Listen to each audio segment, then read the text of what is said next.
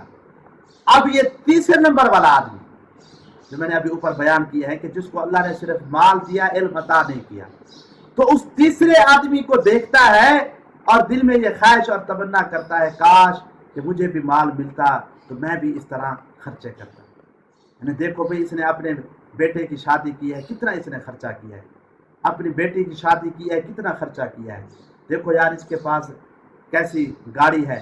ہاں جی، کیسے یہ کھا پی رہا ہے، کیسے یہ عیاشی والی زندگی گزار رہا ہے، کیسے جی یہ شراب اور کباب کی محفلیں سجا رہا ہے. یعنی اس کو گناہوں والی زندگی دیکھ کر، ہاں جی، اور دولت کی وجہ سے وہ چونکہ یہ کر رہا ہے، تو اپنے دل میں یہ تمنا لیے پھرتا ہے، آرزو لیے پھرتا ہے کاش کہ میرے پاس یہ مال ہوتا تو میں بھی اس طرح مزے کرتا، یا اپنے بیٹے کی دھوم دھام سے شادی کرتا، بیٹی کی شادی کرتا، یا میں بھی اس طرح ٹھاٹ باٹ والی زندگی گزارتا، عیاشی والی زندگی گزارتا، دوستوں میں بیٹھتا ہے جی، شب و روز میرے بڑے اچھے گزر جاتے. تو اس طرح یہ تمنا کر رہا ہے. تو آپ نے فرمایا کہ یہ بھی سب سے بدترین بندہ ہے. کیا اب تیسرے نے تو چلو مال خرچ کر کے کچھ لذت کی، گناہ کیے، اس کو اس کا سزا ملی، تو اس نے تو گناہ بھی نہ کیا، صرف دل میں تمنا اور آرزو لی، جس کی وجہ سے آپ نے فرمایا کہ یہ بھی بدترین ہے. تو میرے بھائیو، آج ہم اپنے معاشرے میں دیکھیں تو کیا یہ گناہ عام نہیں ہو چکا؟ کتنے لوگ ہیں جو دوسرے لوگوں کی گناہوں والی زندگیوں کو دیکھتے ہیں، ہاں جی، اور پھر قابل رشک ان کو سمجھتے ہیں. مثال کے طور پر فلمی ایکٹر ہیں، ہاں جی، تو اب لوگ ان کو دیکھ کر کہتے ہیں ہم بھی اس طرح بن جائیں. کس طرح یار یہ لوگ مزے کر رہے ہیں، بڑی بڑی گاڑیوں میں پھرتے ہیں، عیاشیاں کر رہے ہیں، کھا پی رہے ہیں، مزے کر رہے ہیں. اب یہ ان کو دیکھ دیکھ کر دل میں یہ آرزو لیے بیٹھا ہے، اب مفت کا یہ گناہ لے رہا ہے. اب کتنا یہ گناہ ہے کہ ان کو دیکھ کر یہ دل میں تمنا کرتا ہے. تو ایسی یہ ایک نہیں، سینکڑوں مثالیں دنیا کے اندر موجود ہیں، بلکہ بہت زیادہ مثالیں ہیں کہ انسان انہی گناہوں والے لوگوں کو دیکھ کر کہتے ہیں کہ ہم بھی اس طرح بنیں. جیسا کہ جب حضرت موسیٰ علیہ السلام کے دور میں قارون کے پاس خزانہ تھا، تو اب جب قارون باہر نکلتا تو خزانہ اس کے ساتھ ہوتا. کئی کوئی اونٹ اس کے خزانے کی چابیاں لادے چلتے. تو اب عام لوگ جب دیکھتے تو کہتے کاش کہ ہمارے پاس بھی ایسا مال ہوتا، ہمارے پاس بھی ایسا مال ہوتا. ان کو دیکھ کر، قارون کو دیکھ کر وہ رشک کرتے تھے. لیکن جب انہوں نے اپنی آنکھوں کے سامنے دیکھا کہ قارون زمین کے اندر دھنس رہا ہے اور اس کا خزانہ اسی کے اوپر پڑ رہا ہے اور وہ نیچے کو جا رہا ہے، اب وہی لوگ اپنے کانوں کو ہاتھ ڈال کر گئے استغفر اللہ، اللہ نے ہمیں بچا لیا ہے کہ ہمیں اس جیسا نہیں بنا. تو آج ہم دوسرے لوگوں کو دیکھ کر تمنا کرتے ہیں کہ جس طرح وہ گناہوں والی زندگی گزار رہے ہیں، جن کو ہم سمجھتے ہیں کہ مزے والی زندگی گزار رہے ہیں، کاش ہمارے پاس بھی پیسے ہوتے، ہم بھی اسی طرح ٹھاٹ باٹ کی زندگی گزارتے. حالانکہ وہ تو گزار رہے ہیں، ہمیں کچھ نہ ملا، کھاتے میں گناہ الٹا آ گیا. تو اس وجہ سے آج ہمارے معاشرے میں یہ حسد کی بیماری ایک ناسور بن چکا ہے. اور میں سب بہن بھائیوں سے، خاص طور پر خواتین سے اور دوسرے لوگوں سے یہ گزارش کرتا ہوں کہ خدارا اس مرض سے اپنے آپ کو بچائیں، اپنے دل کے اندر سے اس بیماری کو دور کریں. کسی کی نعمت کو دیکھ کر نہ چلیں. اللہ نے کسی کو نوازا تو جو اس کا نصیب ہے، اس کا مقدر ہے، اللہ نے اس کو دیا ہے. آپ کا مقدر آپ کو ملے گا، اس کا مقدر اس کو مل رہا ہے. اور اسی طرح اگر کسی کو اللہ نے مال سے نوازا ہے تو وہ اس مال کو غلط راستوں میں لگا رہا ہے، تو آپ اس کو دیکھ کر یہ تمنا نہ کریں کاش کہ ہمارے پاس بھی مال ہو، ہم اس طرح کی زندگی گزاریں، اس طرح یہ گزاریں. تو خام خواہ اپنے کھاتے کے اندر گناہوں کو ڈالیں. تو خیر بات چل رہی تھی حسد کی، کہ حسد شریعت کے اندر حرام ہے، حسد شریعت کے اندر حرام ہے. اور غبطہ، جس کو میں نے رشک کا معنی دیا ہے کہ اس کی گنجائش ہے کہ انسان دوسرے کو دیکھ کر جو اللہ نے نعمتیں دی ہیں دل میں یہ خواہش اور تمنا کرتا ہے کہ اللہ مجھے بھی یہ نعمت عطا کرے. تو انشاءاللہ اور باتیں اس پر ہے، آئندہ ایپیسوڈ میں عرض کروں گا. دعا اللہ پاک سے کہ مجھے اور آپ کو ان باتوں کو سمجھنا، عمل کی توفیق نصیب فرمائے. وما علینا الا